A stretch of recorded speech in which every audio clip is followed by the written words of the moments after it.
I pulled my collar up against the mountain chill that always settled over the Flatirons in late August. It was not just the cold, though. It was the text message glowing on my phone screen in the dim light of the parking garage. Nicole, we need to talk. BBQ this Saturday. Urgent. No greeting. No question mark. Just my mother's voice reduced to digital command. Lorraine Hartman did not ask. She summoned. I sat in the driver's seat of my 10-year-old Toyota, listening to the engine tick as it cooled. My thumb hovered over the reply button. I was 38 years old. I was a PhD candidate in history at the University of Colorado, about to defend a dissertation on labor movements in the American West. I had a fiancé who loved me, a wedding venue booked 3 years in advance, and a life that finally felt like mine. And yet a single text from my mother could still make me feel like I was 12 years old and had forgotten to thaw the chicken for dinner. You are doing it again. I jumped. Grant was tapping on the passenger window holding 2 grocery bags and looking at me with that patient, weary expression he reserved for anything involving my family. I unlocked the door. He slid in, bringing the scent of rain and rotisserie chicken with him. Mom wants us to come over Saturday, I said, staring straight ahead at the concrete wall. She says it is urgent. Grant sighed. He did not say no. He never said no when it came to supporting me, but his silence was loud. We had plans this weekend. We were supposed to finalize the seating chart for the wedding.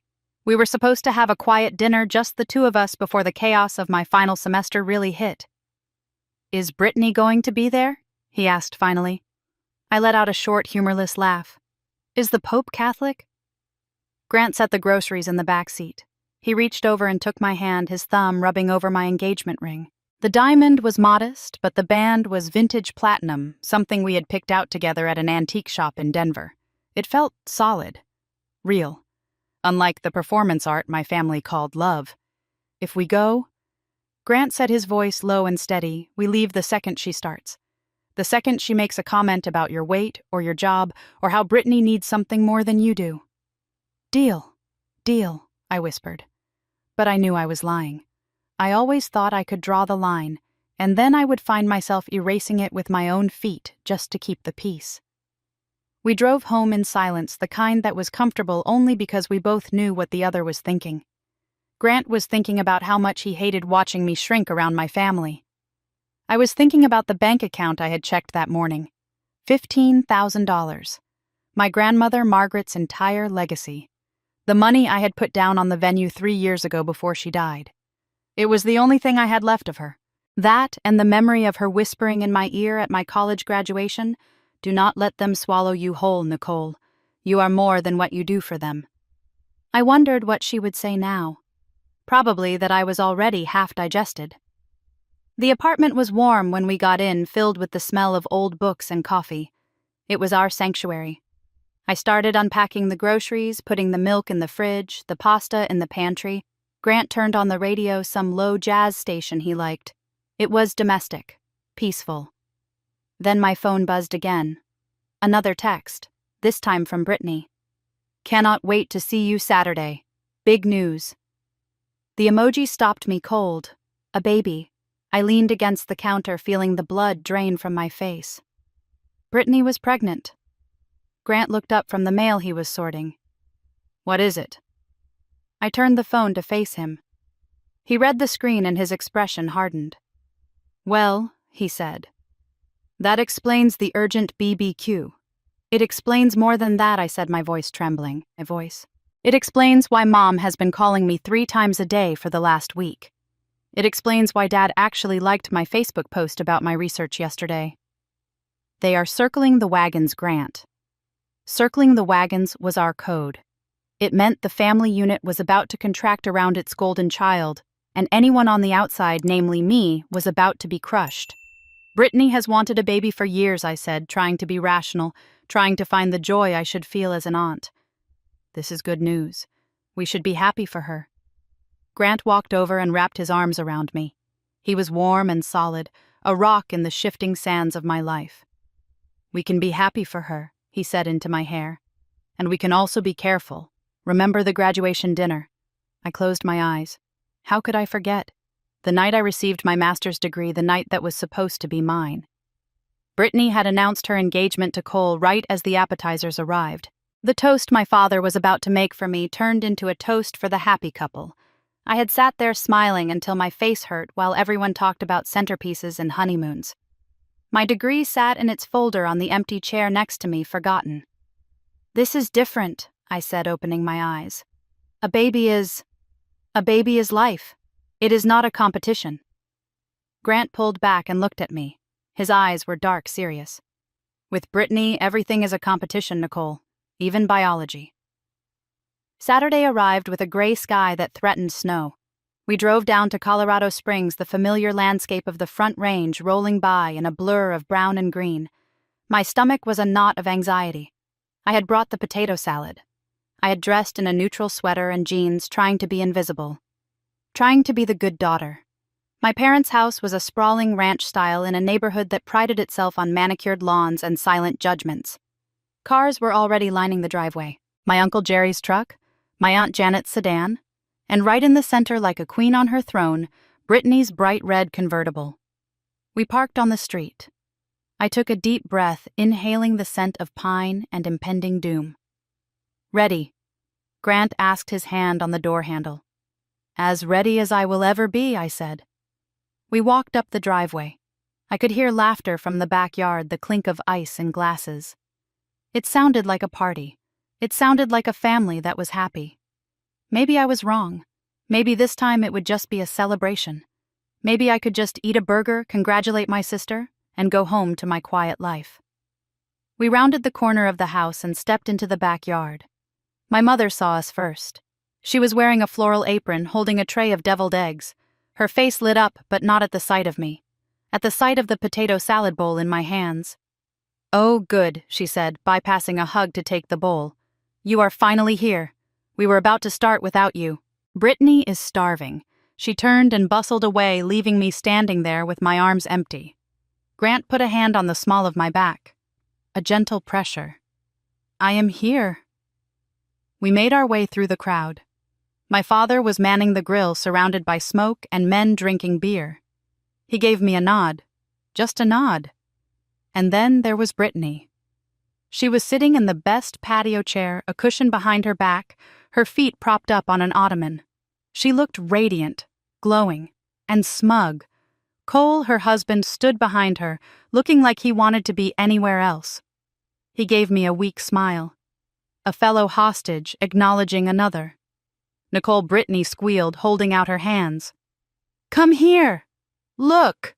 She pointed to her stomach, which showed the barest hint of a curve under her cashmere sweater. I forced a smile and walked over. "Congratulations, Brittany. That is wonderful news." "It is," she beamed. "We are so excited. Mom is already planning the nursery." Of course she was. I looked around. Everyone was smiling. Everyone was happy. For a moment I felt a pang of guilt. Maybe Grant was wrong. Maybe I was just bitter. Then Brittany's smile changed. It became sharper, a little more focused. Actually, she said, her voice carrying over the chatter of the party, silencing the nearby conversations. "Since you are here, Nicole, there is something we need to discuss." The air in the backyard seemed to drop 10 degrees. The laughter died down. Even the sizzling of the burgers on the grill seemed too loud. I looked at her, really looked at her. And I saw it.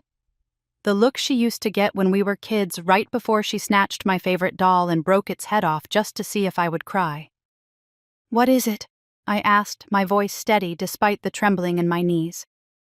"Well," Brittany said, smoothing her sweater over her non-existent bump. "You know how the baby is due in late January?" I nodded. "And you know how I have always dreamed of a spring wedding," she continued. "But obviously we are already married. I mean the reception, the big party we never got to have because we eloped." I felt Grant stiffen beside me. Brittany took a deep breath and looked up at me with wide, innocent eyes. "So, I was thinking," she said.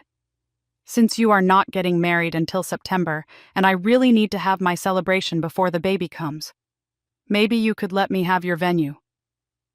The silence that followed was absolute. I stared at her.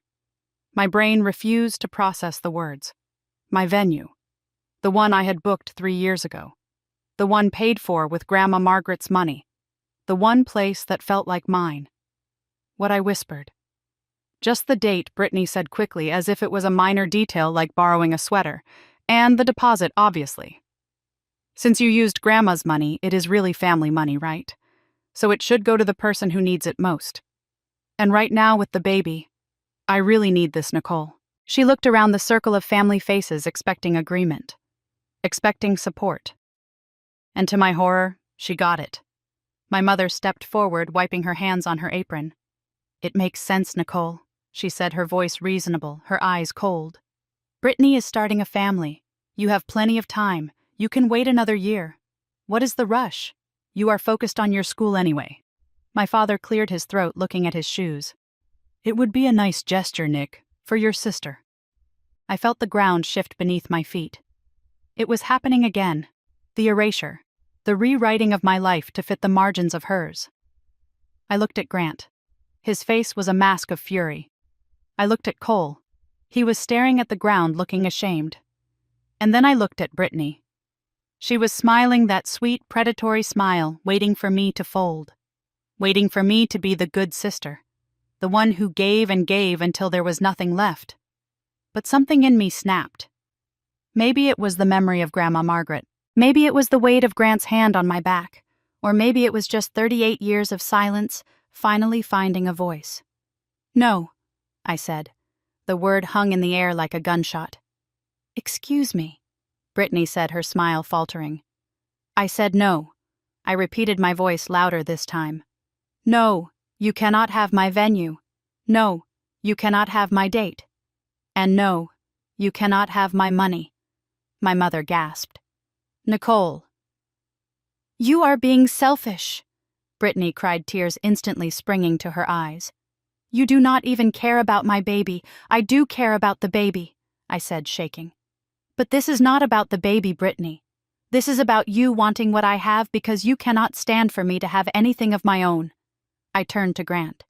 We are leaving. We walked away through the stunned silence of the backyard. I could hear my mother calling my name. I could hear Brittany sobbing. But I did not look back.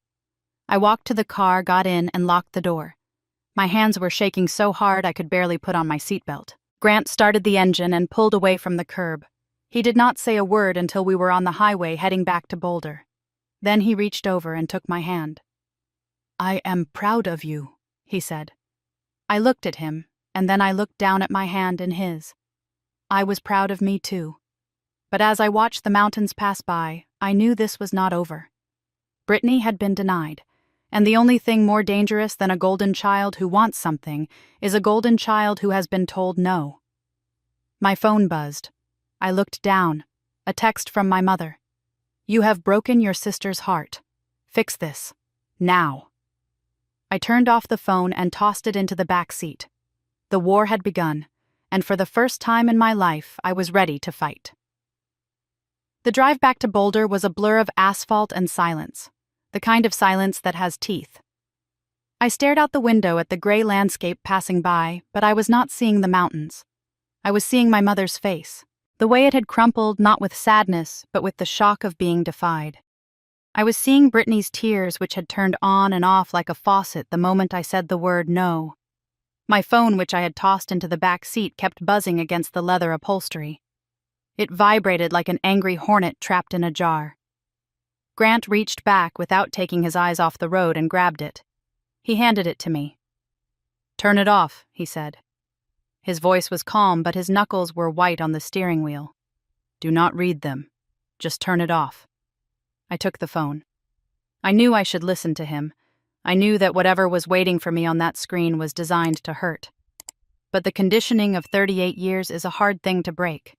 I looked. The notifications were stacked like bricks in a wall. From Mom. How could you do this to your sister? She is pregnant, Nicole. Have you no heart? From Dad. We raised you better than this. Apologize to Brittany immediately. From Brittany. I hope you are happy. You ruined my gender reveal too. I was going to do it after you said yes. Selfish. And then a barrage from my aunts and cousins, people who had not spoken to me in months, suddenly having strong opinions on my wedding venue.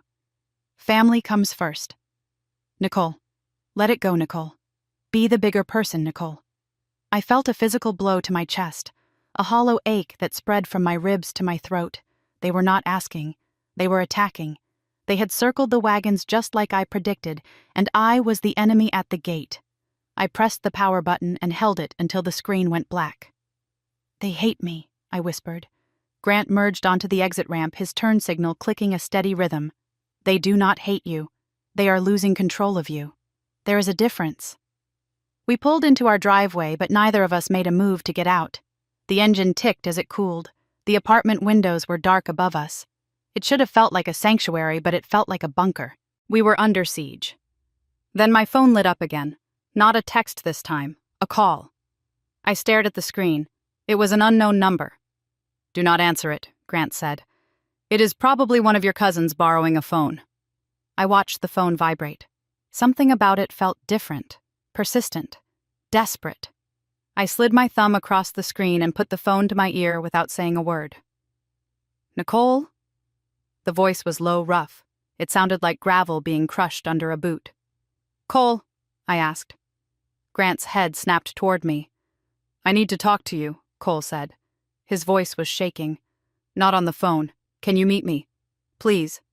I looked at Grant. He was watching me, his eyebrows raised in a question. I covered the microphone.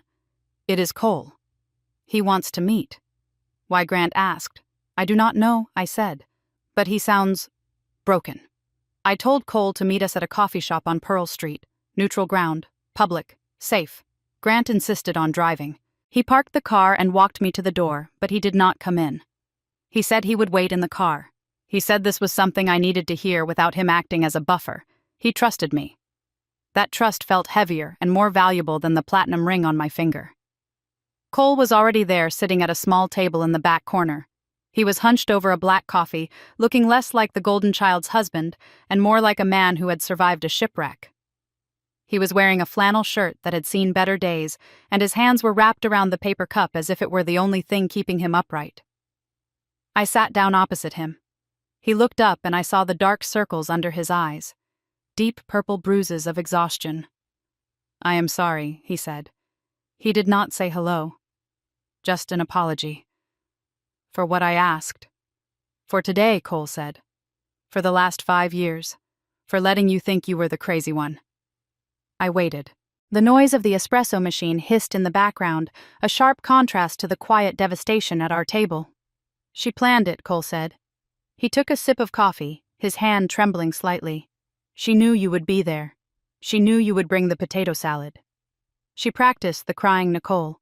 She stood in front of the mirror in our bedroom this morning and practiced the exact face she made when you said no." I felt a chill run down my spine. I knew Brittany was manipulative. I knew she was selfish, but hearing it confirmed hearing that it was a rehearsed performance made me feel sick. "Why are you telling me this?" I asked.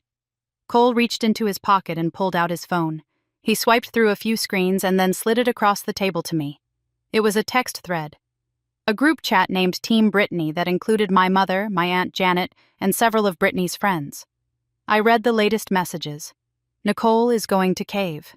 She always does. If she says no, just bring up the baby. Guilt her about stress. I already told the venue coordinator I might be taking over the September date. She said, just get the bride to sign off." My hand flew to my mouth. She had already called the venue, before she even asked me. "There is more," Cole said. His voice broke. He looked down at his hands. Rough hands. The hands of an electrician. Hands that worked hard for a living. "You know my tools?" he asked. The vintage set my dad left me. The ones I used to restore that old Mustang. I nodded. I knew those tools were his most prized possession. "They are gone," he said. "Gone," I repeated. "Sold," Cole said. 6 months ago. Brittany said we needed money for the baby nursery. She said we were tight. I came home one day and they were just gone. She sold them to a pawn shop for a fraction of what they were worth." I stared at him horrified. "But Cole, you make good money. Where did it go?" "Shopping," he said simply. "Clothes, dinners. Trips with her friends that she said her parents paid for. But they did not. I did, or rather my credit cards did. We are drowning in debt, Nicole, and she just keeps spending." He looked up at me and his eyes were wet. And the baby, he whispered. What about the baby? I asked, a new fear clutching at my throat. She lied about the fertility issues, he said. All those years she told the family we were trying. All those years she made you feel guilty for not giving Mom grandchildren while she struggled. She was on birth control, Nicole. I found the pills. She did not want to ruin her body. She only stopped taking them because I got engaged. I finished for him. Cole nodded. Because she needed the spotlight back. I sat back in my chair, feeling the room spin. It was not just selfishness. It was pathology. It was a calculated, systematic destruction of anyone who threatened her narrative. And my parents were not just bystanders. They were enablers. They were funding this delusion with their silence. Why stay? I asked him. Why are you still there? Cole looked out the window at the passing shoppers. Because I am a coward, he said. And because now there is a real baby. And I do not know how to protect a child from its own mother if I am not there. He reached across the table and took his phone back. I cannot fix this, he said. I cannot stop her. But I can tell you what is coming.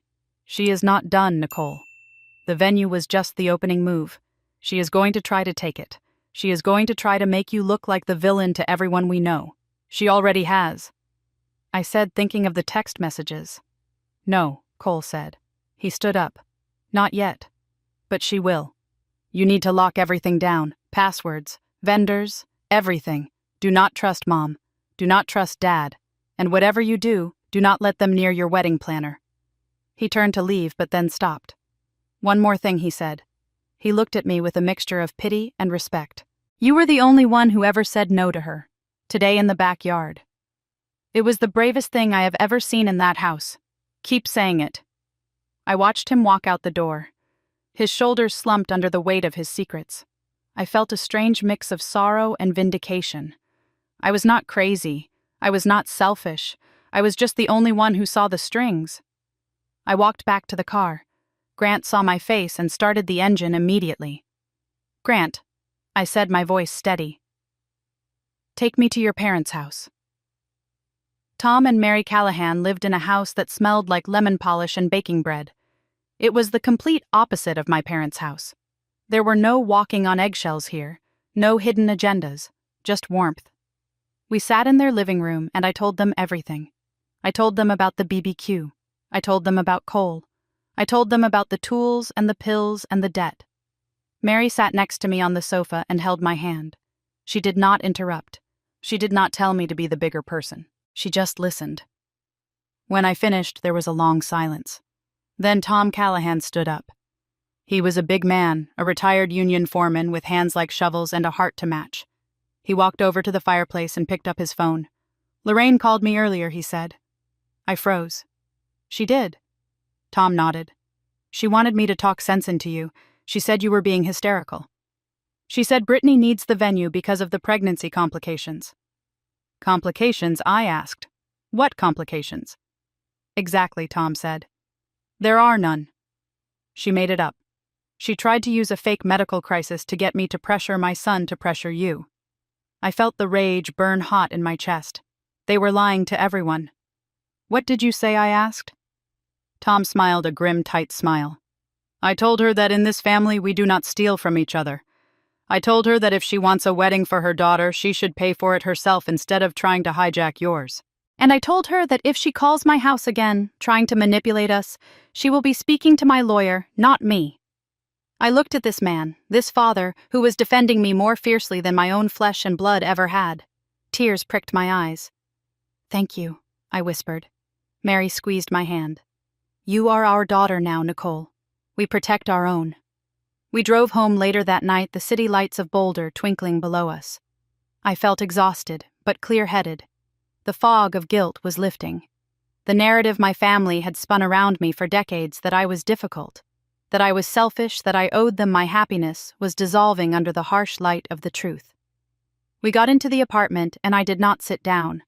I went straight to the kitchen table and opened my laptop. Grant stood behind me, his hand on my shoulder. What are we doing? We are going on the offensive, I said. I pulled up the spreadsheet of our wedding vendors. Every single one. The florist, the caterer, the photographer, and most importantly, the venue coordinator. I picked up my phone and dialed Margaret, our wedding planner. It was late, but she answered on the first ring. Margaret, it is Nicole. Hi, Nicole. Everything okay? She sounded cheerful, unsuspecting. No, I said. It is not. I need to institute a password protocol, immediately. A password? She asked, her tone shifting to professional alertness. Yes, I said. For everything. No changes to the date, the menu, the guest list, or the timeline can be made without a verbal password. And I mean nothing, Margaret. Not even if my mother calls in tears. Not even if my sister says she is my assistant. I understand, Margaret said. What is the password? I looked at Grant. He smiled. Bluebird, I said. It was the name of the trail where Grant proposed. It was ours. Done, Margaret said.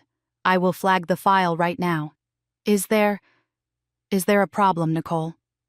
My family is the problem, I said. And Margaret, if anyone tries to call anyone at all, I need you to tell me, to tell. Consider it done, she said. I hung up and looked at the list. One more call. I dialed Drew. He answered, sounding sleepier than before. Nick, it is midnight. I know I said.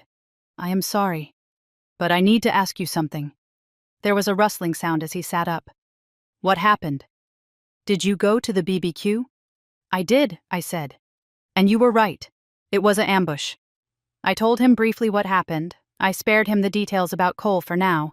That was not my secret to tell yet. But I told him about the demand, the guilt trip. Drew let out a long sigh. I am sorry, Nick. I should have been there. You can be there now, I said. There was a pause. You know, Drew said quietly, I gave up on grad school years ago. I never told you why. But watching them do this to you, it is the same playbook, Nick. The exact same one. What do you mean, I asked. Never mind, he said. Not tonight. Tonight is about you. I took a deep breath. Dad is not walking me down the aisle, Drew. I took a deep breath. Dad is not walking me down the aisle, Drew. Silence on the other end. He stood there today and watched them tear me apart. I said, my voice trembling. He stood there and said, I should give it up. He does not get to give me away. He gave me away a long time ago. Nick, I want you to do it, I said. Will you walk me down the aisle? I heard him inhale sharply. A jagged breath. Yes, he said. His voice was thick with emotion. Yes, Nicole. It would be the honor of my life. We hung up and I closed the laptop. I stood up and turned to Grant. He pulled me into a hug and I buried my face in his chest. I felt lighter. I felt stronger. I had drawn the line in the sand and for the first time I had not erased it. I thought about Cole sitting in that coffee shop. I thought about the tools he sold. I thought about Brittany practicing her tears in the mirror. They thought they could break me. They thought they could guilt me into submission like they always had. But they did not know that the Nicole they created, the one who lived to please them, was gone. She died in that backyard when she said no. I went to bed that night feeling a strange sense of peace. The worst had happened. They had turned on me, and I was still standing. The next morning I woke up to the smell of coffee. Grant was already up. I walked into the kitchen and saw him standing by the counter holding his phone. His face was pale. What is it? I asked. He held up the phone. It was an email from Margaret. The subject line read, Urgent Change Request. I took the phone and read the message. Hi, Nicole, just confirming the text I received from you this morning about transferring the venue contract to Brittany's name. I know we set the password last night, but the text came from your personal number, so I just wanted to double-check before I send the paperwork. Attached was a screenshot of a text message. It was from my number. Hey, Margaret. Ignore the drama from last night. I talked to Mom and we worked it out. Please switch the September booking to Brittany Keegan. She will call you with payment details. Thanks. I stared at the screen. I had never sent that text. My phone had been on the nightstand all night. Grant took the phone back. Someone spoofed your number, he said, his voice deadly quiet. I felt the blood drain from my face. They were not just asking anymore. They were stealing. And they were using my own identity to do it. "Game on," I whispered. Grant handed the phone back to me and his hand was trembling slightly. It was not fear. It was the specific contained vibration of a man who was trying very hard not to punch a wall. "Someone spoofed your number," he said, his voice deadly quiet. "It is an app, Nicole. You can download them for free. You type in the number you want to display and the number you want to send it to. It takes 10 seconds. I stared at the screenshot on the screen. The text bubble was green. The words were cheerful. "Hey, Margaret." Ignore the drama. It sounded like me. It used my syntax. It used the exclamation points I used when I was trying to be polite to vendors. That was the most violating part. Brittany did not just steal my number. She stole my voice. "She is trying to cancel our contract," I said, my voice sounding hollow in the quiet kitchen. "She is trying to trick Margaret into releasing the date. This is fraud, Grant. This is actual criminal fraud." Grant pulled out his own phone. "I am documenting this. Screenshot everything. Forward the email to me. We are building a file." I called Margaret back immediately. My heart was hammering against my ribs, a frantic bird trapped in a cage. She picked up on the first ring. "Margaret, it is me. The real me." "I know," she said, and her voice was tight with professional anger. "I figured it out the second I asked for the password and got silence. Plus, the timestamp on that text was 3 in the morning. Who sends a venue change text at 3 in the morning? Someone who is manic," I said, rubbing my temples. "Someone who does not think about consequences." "I have already flagged your file." "Read," Margaret said. "I put a note on the account that says voice verification only. Even if someone calls with the password, I am not making changes unless I recognize your voice or Grant's voice. We are on lockdown, Nicole." "Thank you, Margaret," I whispered. "I am so sorry you are being dragged into this." "Honey," she said, softening. "I have been a wedding planner in Colorado Springs for 20 years. I have seen mothers-in-law wear white. I have seen grooms pass out drunk at the altar. But identity theft by a sister, that is a new one. You stay safe." I hung up and looked at Grant. He was sitting at the kitchen table, his laptop open, the blue light illuminating the hard lines of his face. He was in project manager mode. Problem. Analysis. Solution. "We need to know how she did this," he said. "Not the app. I know the app. I mean the technical confidence. Brittany barely knows how to use Excel. Who is helping her?" I thought about Cole. I thought about the conversation in the coffee shop, the way his eyes had looked when he talked about the secrets. I picked up my phone and typed a message to Cole. She sent a fake text to the planner, pretended to be me. Who is helping her with tech? The 3 dots appeared almost instantly. Jason, Cole replied. Her ex-boyfriend from college, the one who works in IT support. She calls him whenever her laptop freezes. I saw him at the house yesterday. I showed the phone to Grant. "Jason," he said, shaking his head. "Her ex. The tech guy. That is the one I said. He never got over her. Cole says she calls him whenever she needs something done that she cannot do herself." My phone buzzed again. Another message from Cole. "She tried to call the venue directly first," Cole wrote. "She called yesterday afternoon pretending to be your personal assistant. She told them you were too stressed to talk and wanted to transfer the contract. The coordinator shut her down because she did not have the account number." I read the message twice. The premeditation made my stomach turn. This was not a spur-of-the-moment emotional outburst at a barbecue. This was a campaign. "I need to talk to Drew," I said. I dialed my brother again. He answered immediately as if he had been waiting by the phone. "She spoofed my number, Drew," I said. "She tried to cancel the wedding." There was a long silence on the other end, then a heavy sigh that sounded like it came from the bottom of a well. "Do you remember the graduation?" Nick Drew asked quietly. I frowned. Of course I remember. The steakhouse? The toast.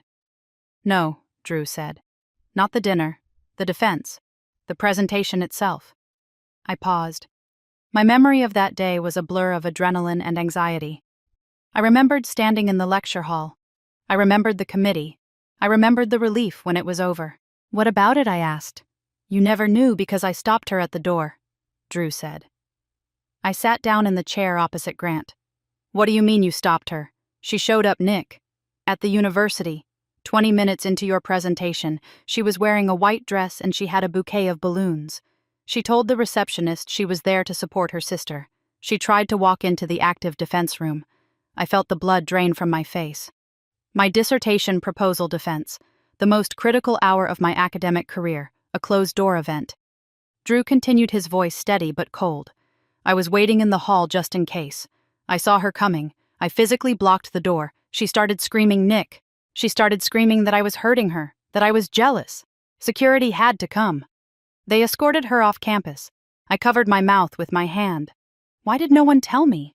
Because Mom made us promise not to, Drew said. She said you were under enough pressure. She said Brittany just wanted to celebrate you and got carried away. She spun it so Brittany was the victim of overzealous security. But I saw her face, Nick. She knew exactly what she was doing. She wanted to burst those balloons in the middle of your speech. She wanted to turn your triumph into a circus. I closed my eyes. The pattern was so clear now. It was not just about attention. It was about sabotage. Anytime I had something that was solely mine, a degree, a fiancé, a venue, she viewed it as a personal insult. And Mom covered it up, I whispered. Mom always covers it up, Drew said.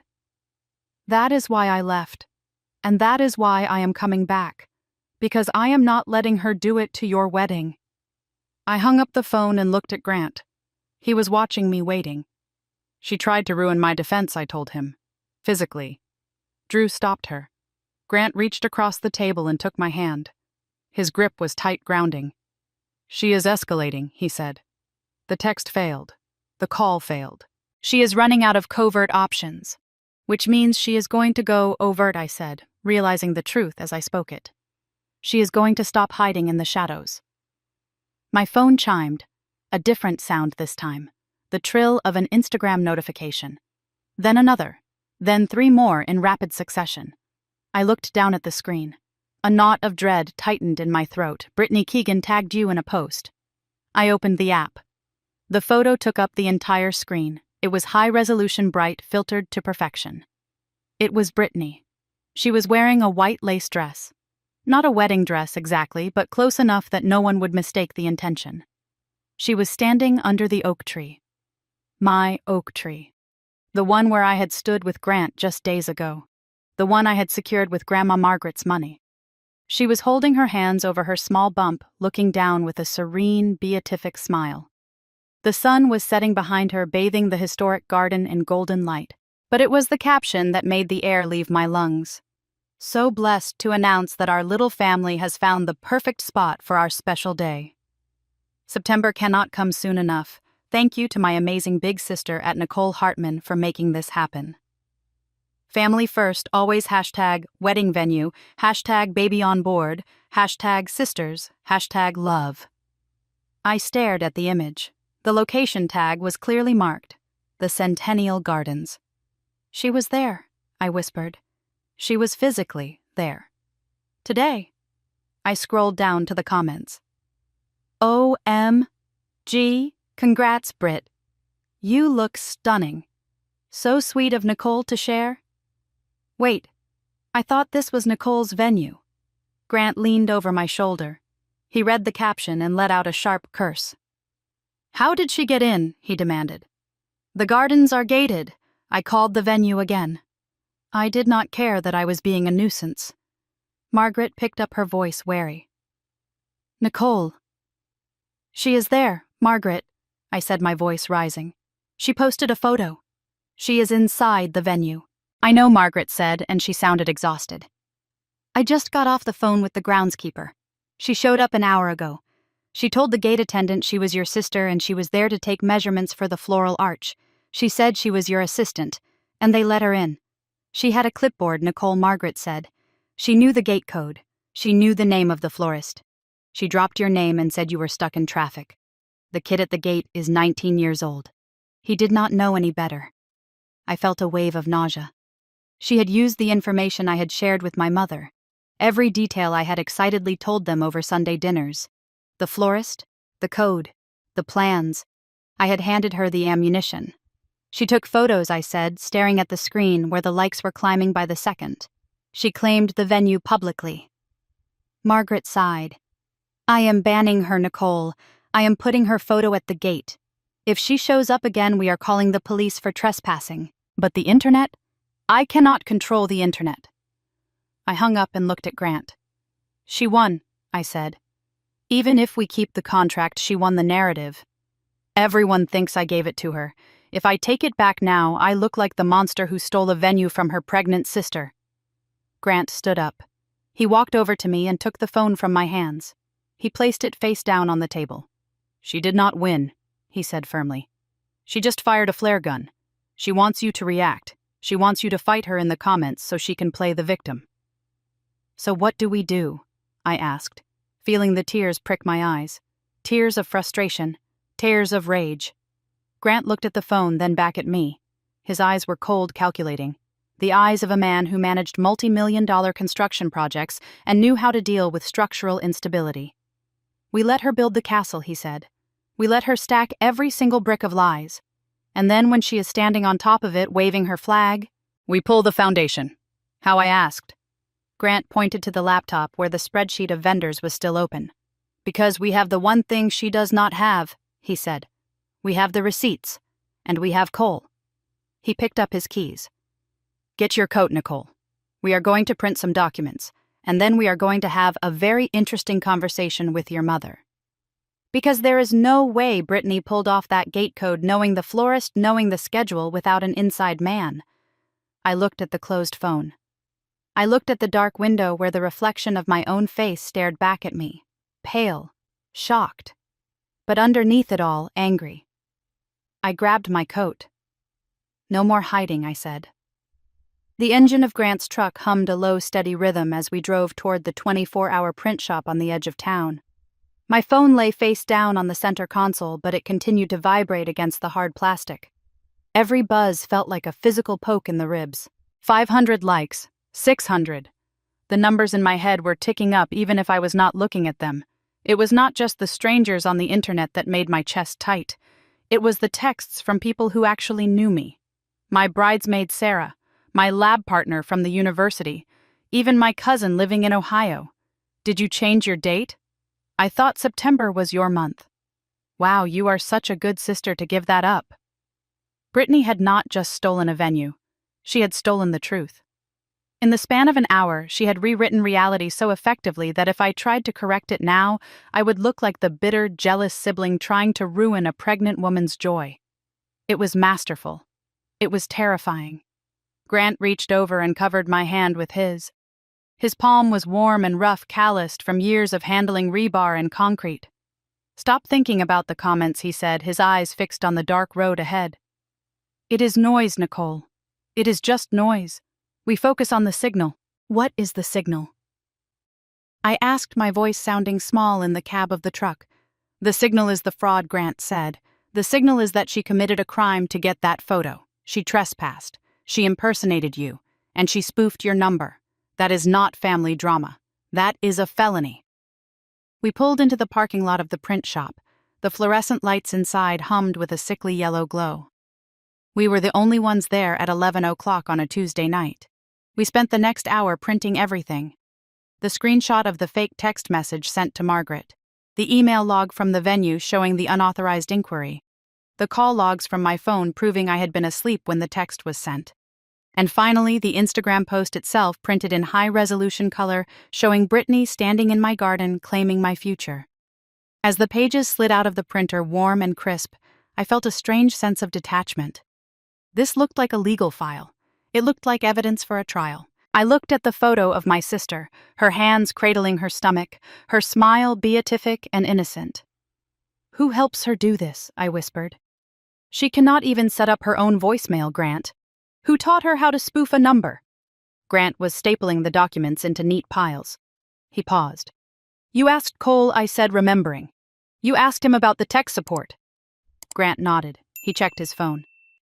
Cole says it is Jason. Jason, I repeated. The name brought back a vague memory of cheap cologne and an acoustic guitar. Her ex-boyfriend from college, the one who works in IT. He is still around, Grant said. Apparently he never really got over her. Cole says she calls him whenever she needs something fixed. or in this case, something broken. I felt a wave of nausea. She had an accomplice. She had a team. My phone buzzed again. It was not a notification this time. It was a call from Drew. I answered immediately, putting it on speaker so Grant could hear. Nick Drew's voice sounded tinny and exhausted. I saw the post. I closed my eyes, leaning back against the counter of the copy shop. It is bad, Drew. It is worse than bad, he said. It is the graduation all over again. I opened my eyes. You mentioned that before. On the phone. You said she tried to get into the defense room. Grant stopped stapling. He looked at me, waiting. Drew took a breath. I never told you the whole story, Nick. I thought it would hurt you too much. But you need to know what you are dealing with. Tell me, I said. That day, Drew said, his voice dropping lower. When she showed up at the university with the balloons, she was not alone. She had a photographer with her. A photographer, I asked. A guy with a professional camera, Drew said. She told the receptionist she wanted to capture the moment you came out. But Nick, she tried to open the door while you were presenting. She had her hand on the handle. She told the photographer to get ready to catch your surprise. I felt the blood drain from my face. My dissertation proposal defense was a formal closed-door academic proceeding. If she had burst in with balloons and a camera flash, I would have failed, I whispered. The committee would have failed me for unprofessional conduct. They would have thought I set it up. Exactly, Drew said. And she knew that. Or maybe she did not care. But when I blocked her, when I stood in front of that door, she did not just scream. She whispered something to me. What did she say? I asked, my hand gripping the edge of the counter until my knuckles turned white. She looked me right in the eye, Drew said. And she said, if I cannot be the smart one, nobody gets to be the smart one. The silence in the print shop was heavy, suffocating. The hum of the copier fan sounded like a roar. She admitted it, I said. She actually admitted it. For a second, Drew said. Then the security guards came and she switched instantly. Tears, panic, the victim. She told Mom I pushed her. She told Dad I was being aggressive. By the time we got to dinner, she had spun the story so tight that I was the villain and she was the poor sister who just wanted to celebrate you. And they believed her, I said. They always believe her, Drew said. Because believing her is easier than facing the truth. Facing the truth means admitting they raised a monster. I looked at the stack of papers on the counter. The evidence of her latest campaign. It was the same pattern. The text message sent at 3 a.m. The lie to the gate guard about being my assistant. The Instagram post designed to force my hand. It was not love. It was not excitement about a wedding. It was a calculated strike at the thing I valued most. She is trying to fail me again, I said, just like the PhD. She wants to burst into the middle of my life and pop the balloons. Grant put his hand on my shoulder. Not this time, he said. Drew spoke again, his voice firm. I booked my flight, Nick. I am coming early. I am not waiting for the wedding. I will be there on Thursday. Thank you, Drew, I said, feeling a lump form in my throat. Be careful, he said. When she realizes the Instagram post did not make you cave, she is going to escalate. She always does. I hung up the phone. The paper stack felt heavy in my hands, a physical weight of betrayal. We walked back to the truck. The air outside was freezing, a sharp Colorado-biting cold that stung my cheeks. Where to? Grant asked, starting the engine. I looked at the dashboard clock. It was nearly midnight. Home, I said. We need to sleep. Tomorrow we go to the bank. I want to make sure the deposit is still safe. Then we go to the venue. I want to see the security footage of her entering the gate. And then Grant asked, backing out of the space. And then I said, staring at the dark road ahead, we go to my parents' house. We are not going to text. We are not going to call. We are going to walk in that front door and put these papers on the kitchen table and ask them exactly how Brittany knew the gate code. Because she did not get it from Jason. I said, the realization settling in my stomach like a stone. Jason is tech support. He can spoof a number, but he does not know the specific 4-digit code Margaret assigned to my file. Grant glanced at me. You think? I told Mom the code, I whispered. Last Sunday. At dinner. I was so excited. I told her Margaret let me pick a custom code so I could remember it easily. I picked the year Grandma Margaret was born. 1942, Grant said.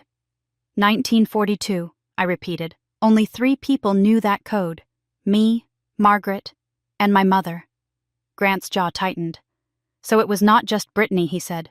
No, I said, feeling the tears finally spill over hot and fast down my cold cheeks. Brittany pulled the trigger, but Mom unlocked the door. We drove home in silence, but it was not the fearful silence of the drive down. It was the silence of soldiers preparing for battle. The fog was gone. The confusion was gone. I knew who the enemy was now, and the enemy had a key to my house. I pulled out my phone one last time. I opened the contacts list. I scrolled down to Mom.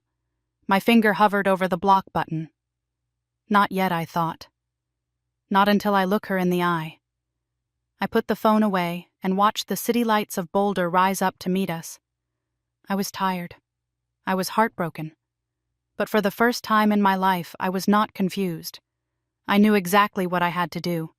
I had to stop trying to be the daughter they wanted and start being the woman who survived them.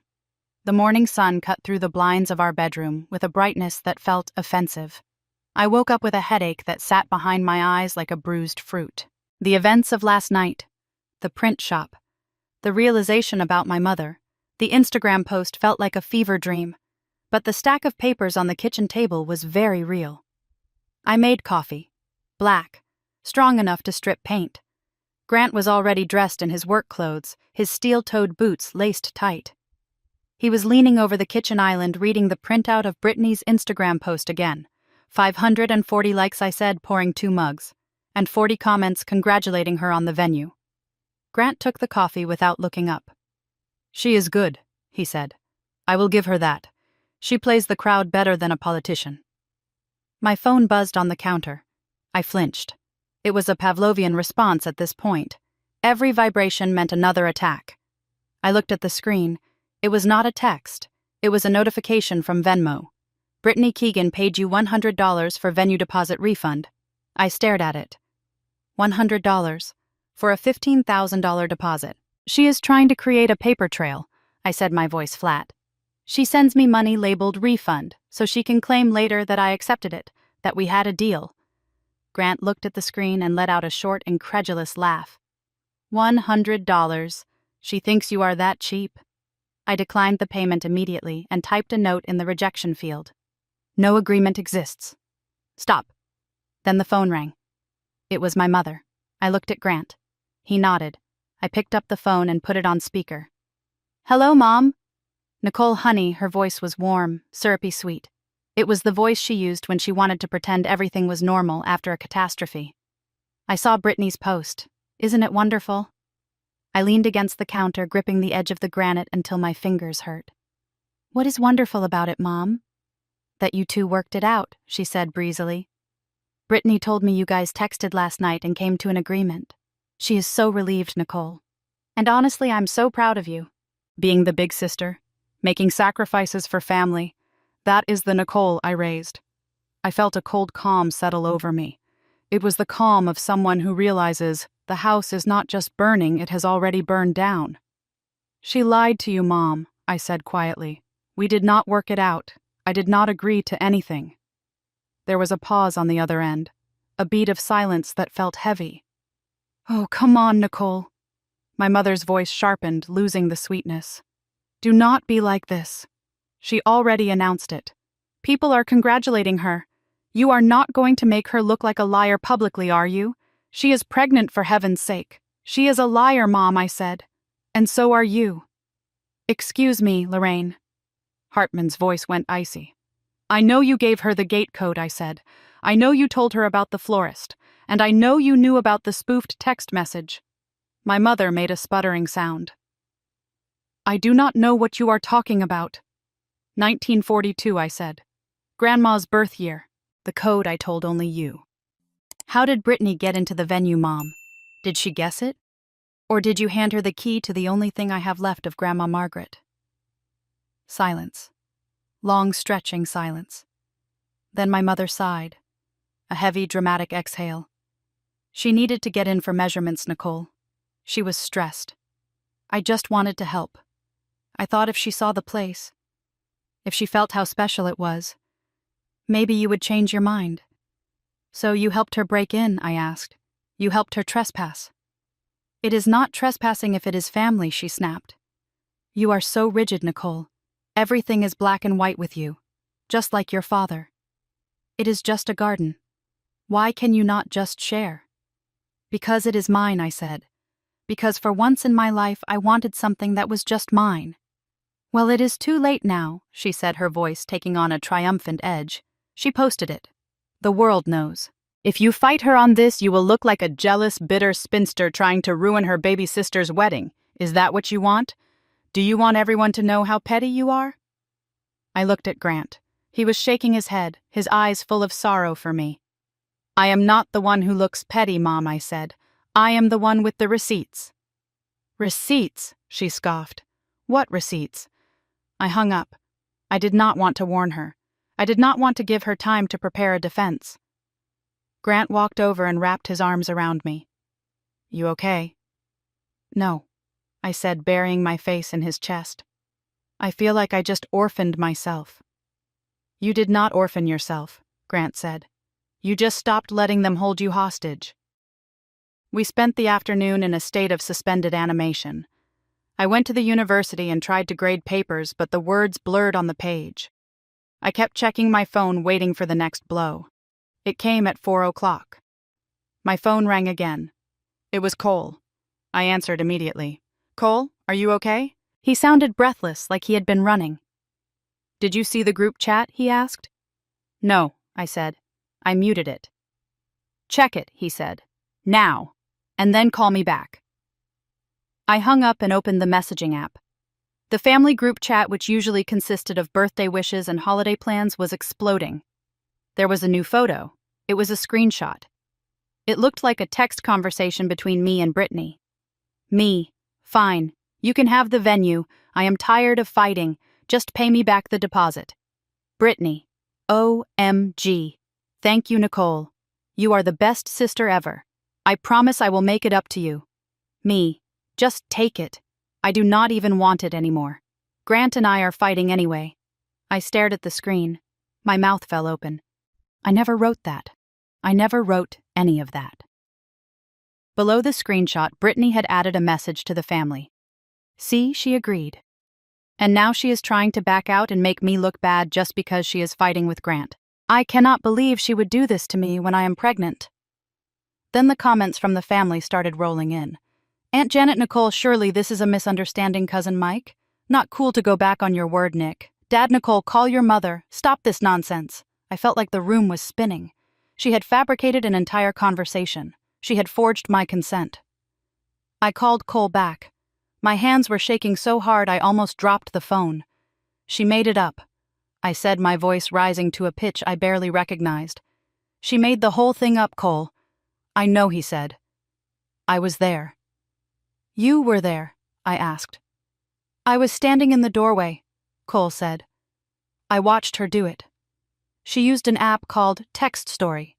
It lets you create fake conversations on one phone. You type both sides. She sat there on the sofa giggling while she typed your replies. She said, I am going to make her sound so bitchy. I felt a wave of nausea. Giggling. She was giggling while she destroyed my reputation. Did you say anything? I asked. Cole was silent for a moment. No, he whispered. I did not. Because I was recording it. I stopped breathing. You what? I recorded her, Cole said. I have a video of her sitting on the sofa typing the fake texts. You can see the screen. You can hear her laughing. You can hear her say Mom is going to believe this instantly. I leaned against the wall, sliding down until I was sitting on the kitchen floor. You have proof. I have proof, Cole said. And I am done sitting on it. What are you going to do? I asked. I am coming over, he said. I am bringing the video. And then I am going to your parents' house. Cole. Do not, I said, fear spiking in my chest. If you do that, if you show them that video, it is over. Your marriage is over. It was over the minute she decided to destroy her sister for an Instagram post, Cole said. I am leaving her, Nicole. I packed a bag this morning while she was sleeping. I am done being an accomplice. I hung up the phone and looked at Grant, who was watching me from the doorway. She faked a conversation I told him. She made it look like I gave her the venue because we were fighting. Grant's eyes went dark. And Cole recorded her doing it, I said. He is coming over. He is leaving her. We sat in the living room waiting. The clock ticked on the wall. Every minute felt like an hour. When the knock came, it was soft, hesitant. Grant opened the door. Cole stood there holding a duffel bag in one hand and his phone in the other. He looked like a man who had walked through a fire. His face was pale, his eyes red-rimmed. He walked in and set the bag down. He did not say hello. He just held out the phone. "Press play," he said. I took the phone. On the screen was a video taken from a doorway. I saw the back of Brittany's head. She was sitting on the beige sectional in my parents' living room. Her thumbs were flying across her phone screen. "Okay, so then she says just take it," Brittany mumbled to herself, her voice clear on the recording. And then I say, "Oh my God, thank you." She laughed, a high tinkling sound that used to make me smile, but now sounded like breaking glass. "Mom is going to flip," she said to the empty room. "She is going to be so mad at Nicole for backing out." I watched the video end. I handed the phone back to Cole. "Thank you," I whispered. "You do not have to thank me," Cole said, his voice breaking. "I should have done this 5 years ago. I should have stopped her when she lied about the fertility.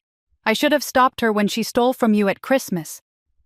I wanted to believe she would change." "She is not going to change," Grant said gently. "Not as long as everyone protects her." Cole nodded. "I know. That is why I am going to the house. Mom and Dad need to see this." "They will not believe you," I said. "Even with the video. They will say you edited it. They will say you are trying to hurt her." "I do not care if they believe me," Cole said. "I care that I said it. I care that I stopped lying for her." He picked up his bag. Can I leave this here for a few hours? I do not want to bring my stuff. It will just make a scene." "Of course," I said. "You can stay here, Cole. The guest room is yours." He shook his head. "Number 1, I need to go to a hotel. I need to be somewhere where she cannot find me. But thank you." He walked to the door. He paused, his hand on the knob. "She is going to explode, Nicole," he said. "When I show them this, when I tell her I am leaving, she is going to burn everything down. Let her burn it," Grant said. "We are fireproof." Cole left. I locked the door behind him. I went back to the kitchen and looked at the stack of evidence. The printouts, the logs, and now the video. We had everything we needed to prove she was a fraud. But proving it to the world was one thing. Proving it to my parents was another. My phone buzzed again. It was a text from my Aunt Janet. "Nicole, I just saw the screenshots. Please tell me this is not true. Please tell me you did not give up your dream because of a fight with Grant." I typed a reply, my fingers flying across the screen. "It is a lie, Janet." She faked the texts. "Cole has proof. He is on his way to show Mom and Dad right now." I hit send. 10 minutes later, my phone rang. It was Janet. I answered. "I believe you," she said. Her voice was strong, unwavering. "I have watched that girl manipulate this family since she was in diapers. I never said anything because Raymond is my brother and I did not want to cause trouble. But faking a conversation, trying to break up your engagement, that is evil, Nicole. Thank you, Janet," I said, tears streaming down my face. "You have no idea what that means to me." "I am coming to the wedding," she said, "and I am going to stand up for you. If Lorraine tries to pull anything, well, she will have to go through me." I hung up feeling a tiny spark of hope. One ally. I had one ally in the family, but the real battle was happening across town right now. Cole was walking into the lion's den. He was about to shatter the illusion that held my family together. I looked at the clock. 7 p.m. By 8 p.m., my life as I knew it would be over. My parents would either wake up or they would choose the lie forever. I sat on the couch with Grant holding his hand, waiting for the explosion. And then it came. Not a phone call, not a text, a notification from Facebook. Brittany Keegan updated her status, heartbroken, betrayed by my own husband and sister. Please pray for me and my baby. It had begun. The Facebook status was just the first wave of the tsunami. Within minutes, my phone was vibrating so constantly it felt alive. Brittany had not just posted a status, she had launched a campaign. My own sister seduced my husband to get back at me for the venue. Grant and Nicole have been plotting this for months. He is leaving his pregnant wife because she poisoned his mind. I sat on the couch watching the notifications roll in like a ticker tape of my own destruction. Comments from cousins I had babysat. Likes from neighbors I had shoveled snow for. They were all rallying around the pregnant victim, the golden girl who had been wronged.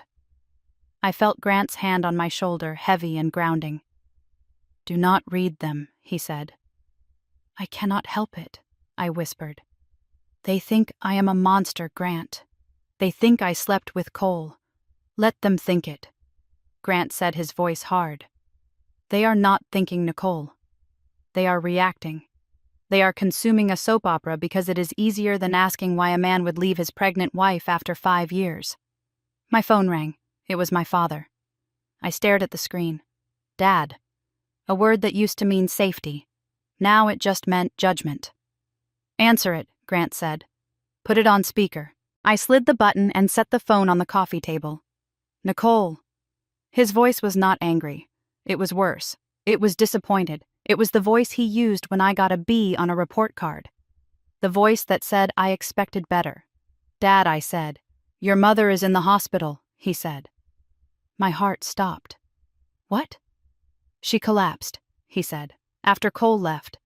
After he showed us those videos. She could not breathe. We are in the ER." I felt a wave of panic rising in my throat. "Is she okay?" "It was a panic attack," Dad said. His tone implied that I was the one who had squeezed the air out of her lungs. "She is sedated now. But Nicole, how could you? How could I asked, my voice trembling. "Dad, Cole showed you the proof. You saw her faking the texts. You heard her laughing." "I saw a man who is trying to justify abandoning his family," Dad said. "I saw a man who has been manipulated. And I saw my daughter, my oldest daughter, destroying her sister's life over a wedding venue." I could not breathe. He had seen the evidence. He had seen the literal video of Brittany's deception. And he had chosen to believe it was a trick. "Dad," I said, tears streaming down my face. "She faked the texts. She tried to steal my identity. That is a crime. It is a cry for help." Dad snapped. "She is stressed, Nicole. She is pregnant. And instead of supporting her, you pushed her. You pushed her until she snapped. And now you have taken her husband too." "I did not take her husband," I screamed. "Cole left because she lied to him for 5 years. Because she sold his tools. Because she lied about the pills." "That is enough," Dad shouted. His voice cracked. "I do not want to hear any more lies. We have made a decision, Nicole."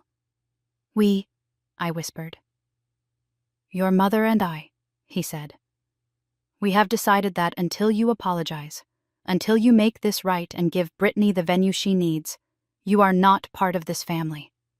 The words hung in the air, heavy, final. "You are disowning me," I asked, my voice barely a whisper. "We are giving you a choice," Dad said. "You can be a Hartman and do what is right for your sister, or you can be, whatever this is, a selfish, bitter woman who destroys her own kin." I looked at Grant. He was shaking his head, his eyes wet with tears for me. "I choose the truth." "Dad," I said. "Then do not come to the hospital," he said, "and do not come home." The line went dead. I sat there staring at the black screen. The silence in the apartment was deafening. I felt like I had been hollowed out, scraped clean of everything that made me who I was. I was a daughter without parents, a sister without a sibling. Grant pulled me into his arms. I buried my face in his neck and sobbed. I cried for the little girl who tried so hard to be good. I cried for the teenager who tutored Brittany so she would not fail math. I cried for the woman who had waited 3 years for a wedding that had become a funeral for her family. We sat there for a long time. The sun went down, casting long shadows across the floor. Then there was a knock at the door. I froze. Was it Cole coming back? Was it my father coming to yell at me in person? Grant got up and looked through the peephole. He opened the door immediately. Drew stood there. He was wearing a wrinkled coat and carrying a backpack. He looked like he had not slept in days. His hair was messy, his eyes wild. He dropped the bag and walked straight to me. He pulled me up from the couch and hugged me so hard my ribs creaked. "I am here, Nick," he whispered into my hair. "I am here." I clung to him, the smell of airport coffee and rain clinging to his jacket. "You came," I said. I saw the post Drew said, pulling back to look at me. I was at the gate in Seattle when she posted the thing about Cole. I got on the plane and I paid for Wi-Fi just to watch the comments. "They disowned me, Drew," I said, fresh tears spilling over. "Dad called. He said I am not part of the family unless I give her the venue." Drew's face darkened. He looked like Dad for a second, but without the weakness, without the blindfold. "He did not disown you," Nick Drew said. "He set you free." What I asked, wiping my eyes. "They are a cult," Drew said. His voice was steady, angry. "Mom is the leader and Brittany is the deity and Dad is the enforcer. You and I, we were just the tithe. We were the currency they spent to keep the fantasy alive." He walked over to the kitchen island and poured himself a glass of water. His hand was shaking. "Do you know why I really left?" he asked. "Why I moved to Seattle and only come back for Christmas? Because of the job," I said. "No," Drew said. "I left because of the money. The money I asked. The college fund," Drew said. "Grandma Margaret left money for all of us, right? You got yours early for the venue. But mine was supposed to be for grad school." I nodded. I remembered him talking about a master's program years ago. "I went to the bank the day I got accepted," Drew said. "The account was empty." "Empty," I repeated. "Mom withdrew it," Drew said. 2 years before, she gave it to Brittany. For a car. That red convertible she drives. She told me the market crashed. She told me the investments failed. But I saw the withdrawal slip, Nick. It had her signature. I stared at him. "They stole your college fund." And when I confronted them, Drew said they told me I was being selfish. They said Brittany needed a safe car for her commute. They said I was smart enough to get a scholarship. They gaslit me, Nick. Just like they are doing to you. I felt a cold fury rising in my chest, replacing the sadness. It was a clean, burning fuel. "They have been doing this forever," I whispered. "Forever," Drew agreed. "And today it stops. Because you are not going to apologize. You are not going to give her the venue. And you are definitely not going to let them win." My phone buzzed again. A text from Janet. "I heard about Lorraine. I am at the hospital. She is fine, Nicole. She is faking it. The doctor said her vitals are perfect. She is just holding her breath until she gets her way." I showed the text to Drew and Grant. "Classic," Drew said. "The hospital card. The ultimate trump card." Grant stood up. He looked at us both. His face was set like stone. "We are going to finish this," he said. "We are going to have this wedding. And we are going to make sure that when you walk down that aisle, Nicole, you are walking toward a future that has nothing to do with them." "But the security," I said. "Brittany knows the venue. She knows the code." "Not anymore," Grant said. "I called Margaret an hour ago. We changed the code. We hired private security. 2 off-duty cops. If Brittany shows up, if Dad shows up, they will be escorted out." "My father," I asked. "You would kick out my father if he is there to hurt you," Grant said. "Yes," without hesitation. I looked at the 3 men in my life. Grant my partner, Drew my brother, and somewhere out there Cole my witness. They were the ones standing by me. They were the family I had chosen. My phone buzzed one last time. It was a text from Brittany. "Mom is dying because of you. I hope you are happy. You will never be happy, Nicole. You do not deserve it." I looked at the words, the venom, the projection. I did not reply. I pressed my finger on her name. I scrolled down to the bottom of the contact card. And I pressed block caller. Then I did the same for Mom. And Dad. The silence that followed was not empty. It was full. It was the sound of a cord being cut. It was the sound of a heavy weight finally being put down. "I am ready," I said to Drew and Grant, ready for what Drew asked. To get married, I said. To be happy. To deserve it. We ordered pizza. We sat on the floor of the living room and ate straight from the box. We laughed about things that were not funny because if we did not laugh, we would scream. But as the night wore on, a new feeling settled over me. It was fear. Not the fear of their judgment, but the fear of their escalation. Brittany was backed into a corner. Her husband was gone. Her narrative was cracking. Her mother was playing dead in a hospital bed. She had nothing left to lose. And a golden child with nothing to lose is a dangerous thing. I went to bed, but I did not sleep. I lay awake listening to Grant breathe beside me. I thought about the oak tree at the venue. I thought about Grandma Margaret. And then just as I was drifting off, my phone lit up on the nightstand. It was not a text. It was an email notification. Venue change confirmation. I sat up, my heart hammering. I grabbed the phone. The email was from the venue. But it was not about the date. Dear Nicole, per your request, we have canceled the security detail for Saturday. We understand that family matters have been resolved. I stared at the screen. I had not canceled the security. Grant had just hired them. She hacked my email, I whispered. The security firm had emailed the confirmation. All she had to do was reply from my account. Grant woke up instantly. What? She hacked my email, I said. Not the vendors, not Margaret. The security company did not have our password protocol. They just had my email address. Grant woke up instantly. What? She hacked my email, I said. She canceled the security. She is clearing the path, Grant. She is coming. And she is not coming to celebrate. She is coming to burn it down. The glow of the phone screen illuminated the terror on my face as I read the email again. Security detail canceled.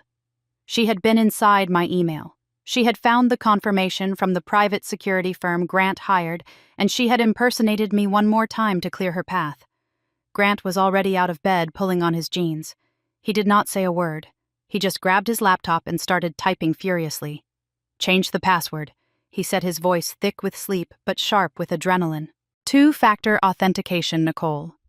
Turn it on for everything. The bank, the venue, the florist. Everything. I sat there, my hands shaking so hard I could barely hold the phone. It felt like a violation deeper than the identity theft. It was not just about the wedding anymore. She was inside my life. She was reading my private correspondence. She knew everything. She knows about the security, I whispered. That means she knows we are expecting trouble. That means she is planning something big, Grant. Grant stopped typing. He looked at me, his face illuminated by the blue light of the screen. She is desperate, he said. A desperate person makes mistakes. We spent the next 3 hours scrubbing my digital life. We changed every password. We called the bank and put a verbal freeze on all transactions. We called the security firm and reinstated the guards, this time with a specific instruction that only Grant could make changes. By the time the sun came up over the Flatirons, I felt like I had been through a war. My eyes were gritty, my head pounded, but my mind was clear. The wedding was in 2 days. I am not canceling, I said, staring out the window at the gray dawn. Grant came up behind me, wrapping his arms around my waist. I did not think you would. She wants me to cancel, I said. She wants to ruin it so badly that she is willing to commit felonies. If I cancel, if I let her scare me out of my own life, then she wins. And she keeps winning forever. We need to make a plan, Grant said. A physical plan. Not just passwords. I nodded. I called Drew. He came over within 20 minutes, bringing coffee and a grim determination that mirrored my own. We sat at the kitchen table and drew a map of the venue. Here is the gate, Drew said, pointing to the entrance. The security will be here. They have a photo of Brittany, and Mom, and Dad. And Jason, I added. The tech guy. If he is helping her hack, he might be helping her physically too. Drew nodded. Jason too. What about inside, I asked. The ceremony is in the garden. It is open air. If she climbs the back fence. The back fence is 8 feet high, Grant said. And she is 4 months pregnant. She is not climbing anything. Unless she has help, I said. My phone rang. It was Cole. I put it on speaker. Cole, where are you? I am at a Motel 6 off the highway, he said. His voice sounded wrecked, like he had been smoking a pack a day. I saw the Facebook post, Nicole, about me leaving her because of you. I know, I said. It is a lie, Cole. Everyone knows it is a lie. Not everyone, he said. My mom called me. She asked if it was true. She asked if I was having an affair with my sister-in-law. I closed my eyes. The damage she could do with a single sentence was nuclear. Did you tell her the truth, I asked. I sent her the video, Cole said. The one of Brittany faking the texts. And she cried, Cole said. She said she did not want to believe Brittany could be that calculated. But she saw it. She believes me now. But Nicole, Brittany knows I have the video. She knows I showed it to your parents. And she knows I am filing for divorce. She is cornered, I said. Yes, Cole said. And she is not acting right, Nicole. I called the house to tell her I was coming to get the rest of my things. She did not answer. The house is dark. Her car is gone. Gone? I asked. Where did she go? I do not know, Cole said. But I checked our joint bank account. She withdrew everything. $5,000, in cash. Grant looked up from the map. Cash means she is buying something she does not want tracked, or paying someone, I said. Cole, listen to me, I said into the phone. You need to file the divorce papers today. You need to get it on record. If she does something crazy, you cannot be tied to it. I am meeting the lawyer in an hour, Cole said. And Nicole, I am sorry. I brought this into your life. You did not bring it, I said. You just turned on the lights. I hung up. $5,000. What could she do with $5,000? She could pay a lot of people to make a scene, Drew said quietly. That night was the rehearsal dinner. We had planned a small gathering at a local Italian restaurant, just the bridal party and close friends. No family. Not anymore.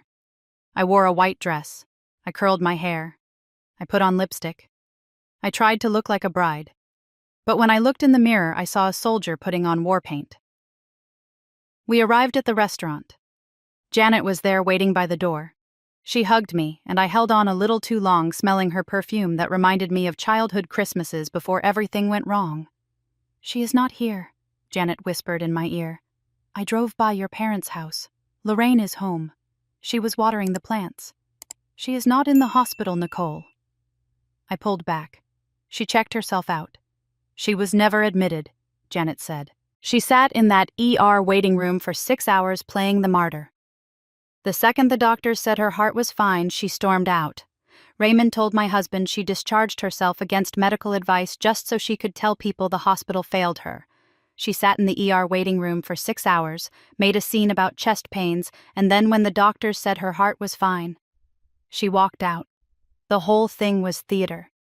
To guilt me, I said. To make me come running. And to make you look like the bad daughter who ignored her dying mother, Janet said. We went inside. The room was warm, filled with candlelight and laughter. My friends were there. People who knew me. People who liked me for who I was, not for what I could do for them. Sarah, my bridesmaid, raised a glass. To Nicole, she said, "Who has been through hell and came back with a tan?" Everyone laughed. I smiled, but my eyes kept darting to the door. Every time it opened, I expected to see her. The white dress, the baby bump, the chaos. But she did not come. The dinner ended. We drove home. The streets of Boulder were quiet. Then my phone buzzed. It was a notification from our home security system. Motion detected at front door. Grant pulled up the camera feed on his phone. We watched in silence as a figure walked up to our porch. It was hooded. It was carrying a bag. "Is that her?" I whispered. The figure stopped. It reached into the bag. Grant pulled the truck over to the curb. We were 2 blocks away. "Call the police," he said. I dialed 911. I watched the screen. The figure pulled out a can. Spray paint. "Oh my God," I said. The figure started spraying the door. Huge, jagged red letters. Thief. Then whore. I watched as Brittany turned to the camera. She pulled down her hood. She looked straight into the lens. She was not crying. She was not manic. She was smiling. A cold, dead smile. Then she turned and walked away, disappearing into the night. The police arrived 5 minutes later. We met them at the house. The red paint was still wet, dripping down the white wood like blood. Officer Miller took my statement. He looked at the video. "That is your sister?" he asked, his pen hovering over his notebook. "Yes," I said. "That is Brittany Keegan." "Do you want to press charges?" he asked. I looked at the door. I looked at Grant. I looked at Drew, who was standing on the lawn, his fists clenched. "Yes," I said. "I want to press charges. Vandalism, harassment, trespassing." Officer Miller nodded. "We will put out a BOL for her vehicle. Is she dangerous?" I thought about the graduation. I thought about the fake texts. I thought about the cash. "Yes," I said. "She is dangerous, because she thinks she is the victim." They left. Grant got a bucket of paint thinner and started scrubbing the door. I stood there watching the red words dissolve into pink smears. "She knows we have cameras," I said. She looked right at it. "Why would she do this?" "Because she wants you to be afraid," Drew said. "She wants you to be looking over your shoulder tomorrow. She wants to ruin the joy, even if she cannot stop the wedding." I went inside. The house smelled of chemicals and fear. I went to my room and sat on the bed. I picked up the photo of Grandma Margaret that I kept on my nightstand. "I am sorry," I whispered to the frame. "I am sorry I could not keep the family together." But then I looked at her eyes. They were sharp, kind, but fierce. She had left me the money for a reason. Not just for a party, but for an escape pod. "I'm not afraid," I said out loud. I slept for 3 hours. When I woke up, it was the wedding day. The sky was a brilliant Colorado blue, not a cloud in sight. I showered. I drank coffee. I put on the robe my bridesmaids had given me. My phone was silent. No texts, no calls. We drove to the venue. The security guards were at the gate. Big men in dark suits. They checked our ID. They checked the trunk. "Clear," one of them said. We drove in. The gardens were breathtaking. The roses were in full bloom. The oak tree stood guard, ancient and wise. I went to the bridal suite. Janet was there steaming my dress. Mary Callahan was laying out the jewelry. "You look beautiful," Mary said, touching my cheek. I looked in the mirror. I looked tired. But I looked real. "Is there any news?" I asked Janet. Janet hesitated. Then she sighed. "Lorraine called me," she said. "And she said she is coming," Janet said. "She said she and Raymond are coming. To make peace." "Peace," I scoffed. "After the spray paint. After the lies." "She says she does not believe Brittany did the paint," Janet said. "She says someone must have framed her. Even with the video, Nicole. She is in complete denial." "Let them come," I said. Janet looked surprised. "Really? If they want to come and watch me get married, they can come," I said. "But they are guests, Janet. Just guests. They are not parents of the bride. They do not get a front row seat. They do not get to make a speech. And if they step one toe out of line, the guards know what to do." "Are you sure?" Drew asked from the doorway. He looked handsome in his tuxedo, but his eyes were worried. "I am sure," I said. "Because if I ban them, they become the victims. They get to tell everyone I kept them away from their daughter's wedding. But if they come, and they see me happy, and they see that I do not need them, that is the real punishment." Drew smiled, a slow, genuine smile. "You are scary, Nick. I learned from the best I said." The ceremony time approached. The guests arrived. I watched from the window. I saw them. My mother in a dress that was a shade too close to white. My father looking like he was attending a funeral. My grandmother Dorothy leaning on her cane, looking sour. They sat in the third row, not the first. The ushers had been instructed. I saw my mother try to argue with the usher. I saw the usher point to the list. I saw her sit down, furious. "Where is Brittany?" I whispered. She was not there. The music started, canon in D. Drew held out his arm. "Ready." "Ready," I said. We walked out into the sunlight. The air smelled of roses and freedom. I saw Grant at the end of the aisle. He was looking at me like I was the only person in the world. I walked past my parents. I did not look at them. I felt their eyes on me, heavy with judgment, but I did not stumble. I reached the altar. Drew kissed my cheek and placed my hand in Grant's. "We did it," Grant whispered. "Not yet," I said, scanning the perimeter. The officiant began to speak. "Dearly beloved," I listened to the words. "Love, honor, cherish." Then I heard it. A sound from the back of the garden. A shout. I turned. At the gate, the security guards were blocking someone. It was a woman. She was wearing a wedding dress, a full ball-gown white tulle dress that looked brand new. $5,000 worth of desperation wrapped in silk and tulle. It was Brittany. She was screaming, "That is my venue. That is my wedding." She tried to push past the guard. He held her back firmly but gently. My mother stood up. "Brittany," she cried, "sit down." Lorraine Janet's voice rang out sharp and commanding. My mother froze. Brittany saw me. She saw me standing at the altar in her spot under her tree. She stopped screaming. She just stared. And then she did the thing she always did. She collapsed. She fell to the ground in a heap of white tulle, sobbing hysterically, clutching her stomach. "My baby!" she screamed. "She is hurting my baby!" The guests gasped. People started to stand up. Grant tightened his grip on my hand. "Do not move," he whispered. I looked at my sister lying in the dirt staging her final performance. I looked at my mother, who was torn between rushing to her and staying in her seat. And I realized something. It was pathetic. It was not scary. It was not powerful. It was just a sad, desperate tantrum of a woman who had never been told no. "Security," I said, my voice projecting clearly over the garden. "Please escort the trespasser off the property and call an ambulance if she is in medical distress." The guard nodded. He spoke into his radio. Brittany stopped screaming.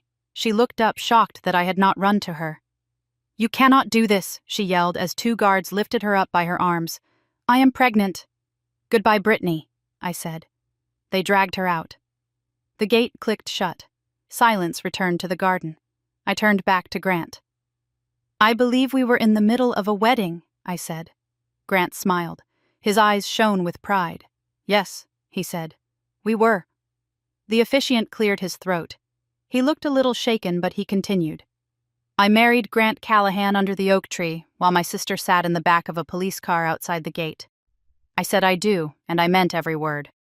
When I kissed him, I heard applause. Real applause. I looked at the third row. My parents were sitting there stone-faced, but they were sitting. They had lost. And as I walked back down the aisle, holding my husband's hand, I realized that I had not just won a venue. I had won myself. The applause faded as we walked back down the aisle, but the adrenaline was still humming in my veins. My hand was gripped tight in Grant's. We had done it. We had said the vows. We were married. But the air in the garden was still charged with the static of the confrontation. I could feel the eyes of the guests darting between us and the empty gate where Brittany had been dragged away. I could feel the heavy silence coming from the third row where my parents sat like statues carved from disappointment. We reached the sanctuary of the bridal suite. The door clicked shut, muffling the sound of the reception band starting up outside. I leaned against the wall and let out a breath I felt like I had been holding for 3 years. "Are you okay?" Grant asked, stepping close and putting his hands on my shoulders. I nodded. "I am. I really am." There was a knock on the door. Sharp, authoritative. Janet walked in, followed by Mary Callahan. They both looked flushed, their eyes bright with battle-ready energy. "She is gone," Janet said without preamble. "The police took her. She tried to kick Officer Miller. They charged her with trespassing and assaulting an officer." I closed my eyes. The image of my sister in a wedding dress fighting the police in the dirt of my venue parking lot was something I knew would haunt me. But it was her choice. It was her scene. And Lorraine Mary asked quietly. "She is in the bathroom," Janet said, fixing her mascara. "Raymond is at the bar. They are acting like victims, Nicole. They are telling anyone who will listen that you had your pregnant sister arrested on your wedding day." "Let them talk," I said, pushing off the wall. I smoothed the silk of my dress. I checked my reflection in the mirror. I did not see the scared girl who used to cry in her room. I saw a woman who had just stared down a hurricane. "Are we going out there?" Grant asked. "Yes," I said. "We have a reception to attend, we have cake to cut, and I am not hiding in here while they spin the narrative." We walked out to the reception tent. It was beautiful. Fairy lights strung from the rafters, tables set with white linens and pale roses. The band was playing a soft jazz standard. When we entered, the room went quiet for a beat. Then the applause started again, louder this time, defiant. My friends, Grant's family, my colleagues, they were cheering not just for the marriage but for the victory. We sat at the head table. Drew was next to me. He raised his glass. "To the toughest woman I know," he said. I smiled. "Thank you, Drew." The dinner service began. Salad, chicken, wine, it was all perfect. But I kept watching table 3, my parents' table. They were eating in silence. People were avoiding them, giving them a wide berth like they were contagious. Then Lorraine stood up. She smoothed her dress. She picked up her purse. She started walking toward the head table. "Here we go," Drew murmured. "Do you want me to intercept?" "No," I said. "I will handle this." Lorraine stopped in front of me. She looked older than she had this morning. The lines around her mouth were deep etched with bitterness. "We are leaving," she said. "Okay," I said calmly. "That is it?" she asked, her voice rising slightly. "That is all you have to say. Your sister is in jail, Nicole." "In jail? Because she broke the law." "Mom," I said. "She broke the law because she was desperate," Lorraine hissed. "Because you pushed her, you humiliated her. And now you sit there eating cake while she sits in a cell. How can you live with yourself?" I put down my fork. I looked at my mother. Really looked at her. I saw the fear in her eyes. The fear of a woman who was losing control of the script she had written for 30 years. "I can live with myself just fine," I said, my voice steady enough to carry to the nearby tables. "Because I did not lie, Mom. I did not steal. I did not fake text messages. And I did not enable a monster." Lorraine recoiled as if I had slapped her. "A monster? She is your sister. She is a grown woman," I said. "And you are an accomplice." I stood up. I towered over her in my heels. "I know about the college fund, Mom," I said. Lorraine went pale. The color drained from her face so fast it looked like a magic trick. "What?" she whispered. "I know you stole Drew's college fund," I said. "I know you gave it to Brittany for her car, and I know you helped her get the gate code. 1942, remember." Lorraine looked around wildly. People were staring. She realized she had lost the audience. I did what I had to do," she stammered, "to keep the family together." "No," I said. "You did what you had to do to keep Brittany happy. And you burned the rest of us to keep her warm." I leaned closer. "Go home, Mom. Go bail her out. Do whatever you have to do. But do not ever, ever think you can come back into my life and pretend this didn't happen." Lorraine stared at me. Her mouth opened and closed. Then she turned and walked away. She grabbed Raymond by the sleeve and dragged him out of the tent. I watched them go. I felt a strange lightness in my chest. It was not joy, exactly. It was the absence of a weight I had carried since I was 5 years old. "They are gone," Grant said, taking my hand. "Yeah," I said. "They are." The rest of the night was a blur of dancing and laughter. We cut the cake. We drank the champagne. I danced with Drew. I danced with Tom Callahan. I danced with Janet. And finally, as the band played the last song, Grant and I slipped away. We walked out to the oak tree, the spot where we had stood 3 days ago when everything felt so uncertain. The moon was high and bright. The air was cold, but I did not feel it. I leaned against the rough bark. "It is over," I whispered. Grant wrapped his arms around me from behind. "It is just beginning," he said. My phone buzzed in my pocket. I pulled it out. It was a text from Cole. "Hey, Nicole. I just wanted you to know. I filed the papers. And I went to the station. I gave them the video, the one of her faking the texts. They are adding identity theft and fraud to the charges." I showed the screen to Grant. "He is really doing it," I said. There was another message underneath. Also, Brittany called me from jail. She asked me to bail her out. I told her I used the bail money to buy new tools. I let out a laugh that sounded like a sob. Good for him. She is in a holding cell tonight, Cole wrote. Lorraine is there trying to fix it, but the DA isn't budging. They saw the spray paint video too. I looked up at the stars. Brittany was in a cell. My mother was powerless. And I was standing under my grandmother's tree, married to a man who loved me. Was it worth it? Grant asked quietly. I thought about the last week. The fear, the betrayal, the loss of the family I thought I had. Yes, I said. Because I found out who my real family is. I touched the bark of the tree. Thank you, Grandma, I whispered. We walked back toward the lights of the reception. The music was fading. The guests were leaving. But I was not leaving. Not really. I was standing on ground that I had claimed. Ground that I had defended. I was Nicole Callahan. And for the first time in my life, I was free. Grant opened the car door for me. Ready to go home, Mrs. Callahan? He asked. I looked back at the garden one last time. I already am, I said. For most of my life, I believed my job was to be the family's shock absorber, to quietly absorb the impacts so that everyone else could have a smooth ride. Through this, I learned that true peace is not the absence of conflict. Sometimes peace is the aftermath of a necessary war. I saw that the family I was trying so desperately to please was not real.